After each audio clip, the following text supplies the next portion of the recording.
జమ్ము ఏది అయినా ట్రై చెయ్యి ఆచి చికెన్ మసాలా. ఆచి చికెన్ మసాలా. ఇక సరైన ఆధారాలు లేకుండా తనపై హైడ్రా కమిషనర్ ఆరోపణలు చేశారని నల్ల మల్లారెడ్డి విద్యా సంస్థల చైర్మన్ ఆరోపించారు. అకారణంగా తన పరువుకు భంగం కలిగించేలా రంగనాథ్ వ్యవహరించారని నల్ల మల్లారెడ్డి అన్నారు. 2025 జనవరి 25న హైడ్రా అధికారులు తన ఇళ్లు గోడలను కూల్చివేశారని తెలిపారు. తాను నిర్మించిన 4 కిలోమీటర్ల గోడను కూల్చివేశామని హైడ్రా కమిషనర్ చెప్పడం వాస్తవం కాదన్నారు. తాను ఆక్రమించినట్టు పేర్కొన్న 2200 ఫ్లాట్లను విడుదల చేశామని, 100 కోట్ల విలువైన 6.5 ఎకరాల భూమిని స్వాధీనం చేసుకున్నామని హైడ్రా సోషల్ మీడియాలో తన ఫోటోతో ప్రచారం చేయడంతో తన పరువుకు భంగం కలిగించారని ఆరోపించారు. హైడ్రా కమిషనర్ రంగనాథ్ తక్షణమే తనకు క్షమాపణలు చెప్పాలని, లేని పక్షంలో చట్టపరమైన చర్యలు తీసుకుంటామని నల్ల మల్లారెడ్డి హెచ్చరించారు.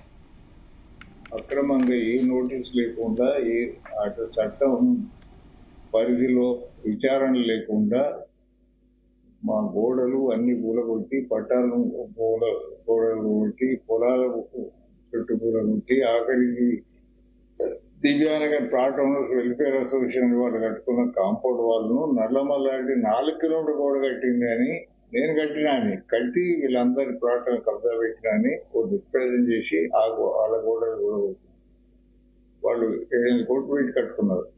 అట్లే ఇక్కడ దివ్యానగర్ ఫేజ్ 6 అని ఉంటుంది.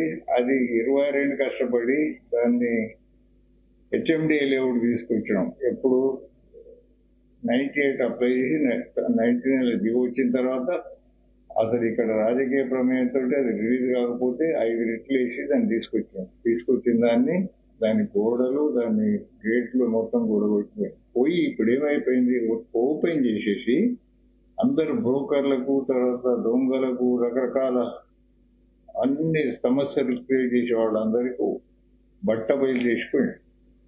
అయితే ఒక్కొక్క సంఘటన మీద, ఒక్కొక్క భూమి విషయంలో వస్తే అన్నిటి మీద దానికి సంబంధించిన రిస్ట్రిక్షన్ వేయడం జరిగింది.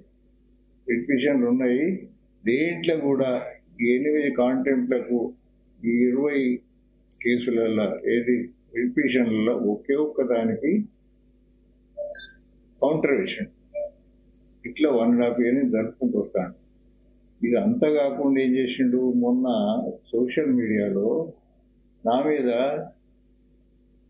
నల్లమల్లారెడ్డి భూ కబ్జాగా చిత్రిస్తూ ఫేస్బుక్ లో, ఇన్స్టాగ్రామ్ లో నా ఫోటో పెట్టి, తర్వాత ఇంకా ఇతరుల ఫోటోలతో కలిపి పెట్టి నేను ఒక